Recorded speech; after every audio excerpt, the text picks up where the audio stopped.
What's up, guys? Today I want to talk about imposter syndrome because it's been something that I've been falling victim to lately, and there's been some negative effects that have manifest because of that imposter syndrome and letting it play a role in my life. Now, last March, me and my wife, we moved to Costa Rica and we went full time on this social media journey. And it wasn't until recently, until I actually went back home and saw my family and was actually having to be around them while living my new life as I guess a content creator or an online health coach. And it's been different since I originally saw them last time. I wasn't posting videos all the time. I wasn't sharing my whole life on the internet. And it did feel weird going back home and just having to be around my family and knowing that they see what I post on the internet. They see me chugging raw eggs. They see me eating raw meat. They hear me post all my feelings and my beliefs. Even, you guys know my beliefs are a little controversial. So when they see me posting these beliefs, it's like, in the back of my mind, I'm thinking what are they thinking about me? And what's funny is I don't care about what my college friends think or what my high school friends think or just random people think. I care about what my family thinks. And I mean, I think that's a good thing because I love my family and I should value their opinions, especially my mom and dad. Like it says in the Bible, honor your father and mother. So you should always value your parents' opinions or respect them at least. But how do you balance valuing your family's opinions and what they want you to do with what you actually want to do in your life and what is best for you? And if that doesn't make sense, I guess to put it more simply, how do you balance doing what your family thinks you should do versus doing what you know you want to do and actually going out there and going after your true calling? And I wish I had an answer for you guys, but I don't right now. And I'm kind of thinking through that in this video here. I do want to make my parents proud. And deep down, I've always known that fitness is my calling. And that's how I'm going to bring the most value to the world because, it's the old cliche of do something you love and you'll never work a day in your life. Well, now, why that's not true, I think it is true that you should do something that you would do for free because when times do get hard or you don't want to work or you're tired and you need to push yourself through that last 2 or 3 hours of work, you need to have a passion to get you through that, or else you're not going to do it. You're going to give up, you're going to quit. So that's why you need that passion on the back end. And why I've always had that passion in fitness, my parents haven't always looked at and it's probably not even my parents, it's probably everyone in general. When you think about a personal trainer, what do you think about? Some guy wearing a polo in Planet Fitness who's making minimum wage and basically does nothing all day, right? And I think that's what a lot of people view a personal trainer as, is just someone who's making minimum wage. It's not a real job. But in reality, what I've come to notice is that I get so many messages from people online saying that I've helped them, I've changed their life. And even my clients, they're like, bro, without you, I wouldn't have gotten into shape. I wouldn't have had my six pack. I would still be fat. I would still be addicted to video games and my phone. And now that is awesome when I hear that. That's what drives me, is that positive feedback from my clients, from random followers like you just telling me, hey bro, you affected me positively. And what I'm coming to grips with is that my career choice as an online fitness coach is going to do way more good in the world than any other job that my family members have. And not to diss on them, but think about your basic 9 to 5 office job where you sit behind a computer and you're on Excel sheets. You're not really helping anyone, right? You're making more money for a greedy corporation that's could fire you the next day and replace you the next day. So who's providing more value and who's actually going to change the world in a positive way? that's me. So when I'm going through that imposter syndrome, that's what I have to remember.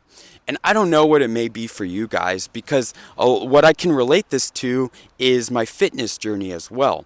Like when I first started eating healthy, eating clean, and this was back in high school, so this was over 10 years ago. My parents were like, why are you doing that? Why don't you just, give yourself a little fun? Why are you being so strict on yourself? And my grandma and your aunts and uncles, they tell you the same thing. Have a piece of cake at the party. Don't be so strict on yourself. Why are you worried about all this? And let me give you a little more context. In high school, I used to be just like a basic gym bro, eating chicken, rice, and broccoli. I wasn't holistic at all, but my family thought that was weird. Just eating chicken, rice, and broccoli, going to the gym 5 days a week. I was training for like 3 hours a day, which is weird, but it's better than playing 3 hours of video games.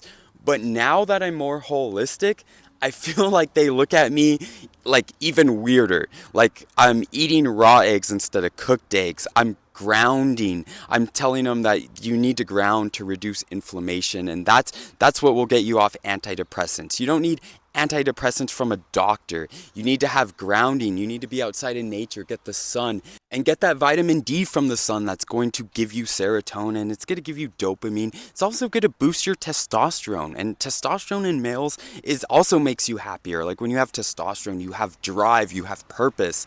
But anyways, I tell them stuff like that, and they look at me like, yeah, I'm just going to trust my doctor, bro.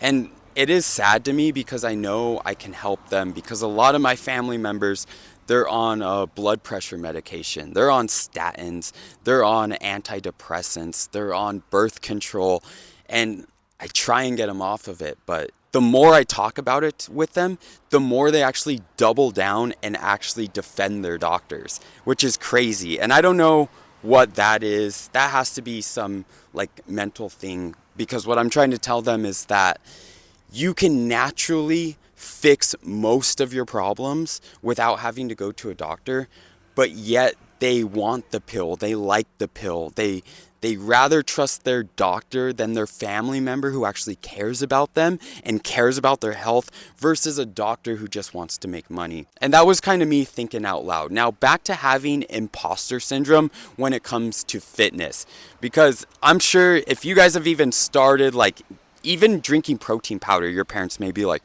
why are you drinking protein powder? That stuff's dangerous. Or why are you taking creatine?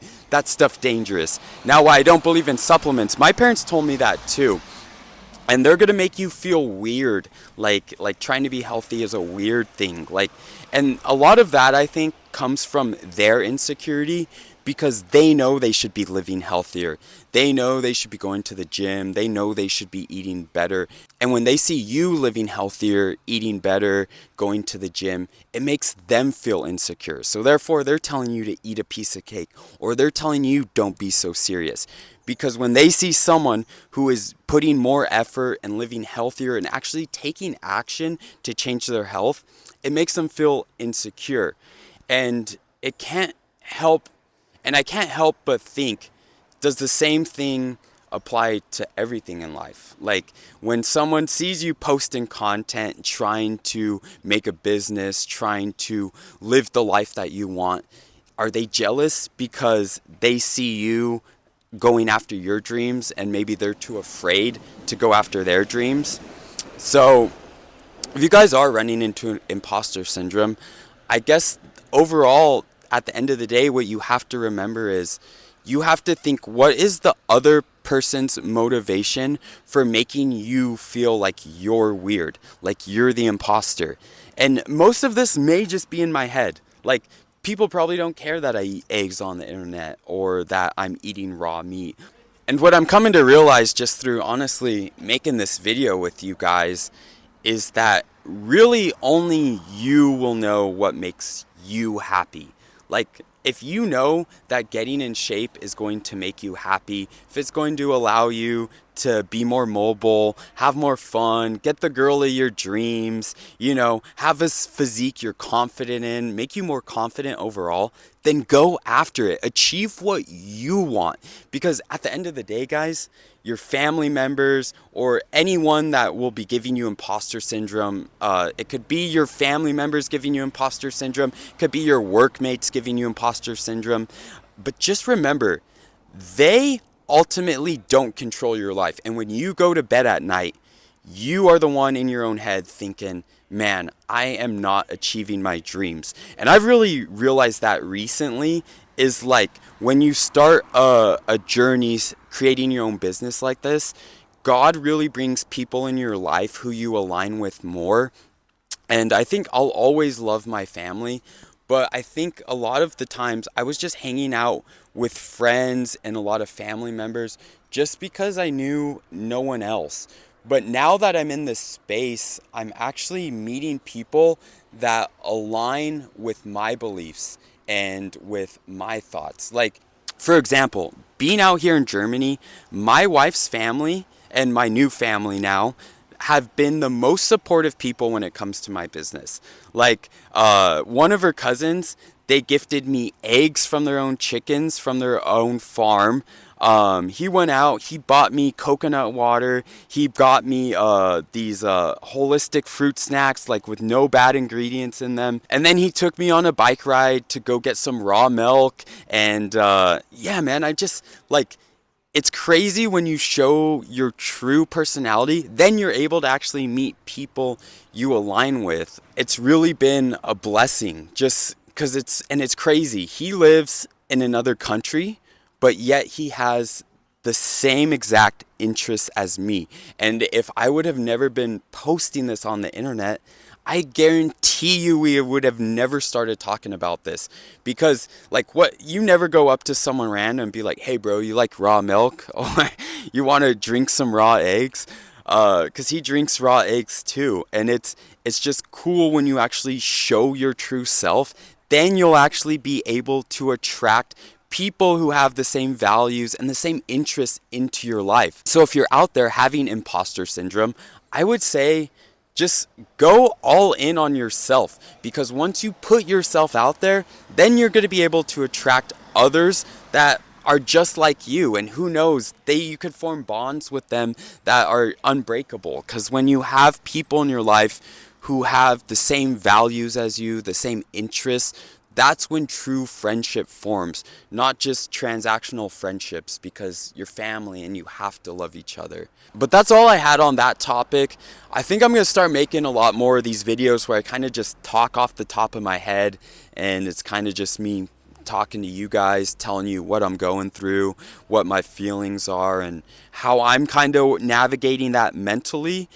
So maybe you guys can go through the same if you're going through the same type of stuff. But I do offer one-on-one coaching. You guys can find that in the link in the bio. But if not, YouTube thinks you'll like this video the most next.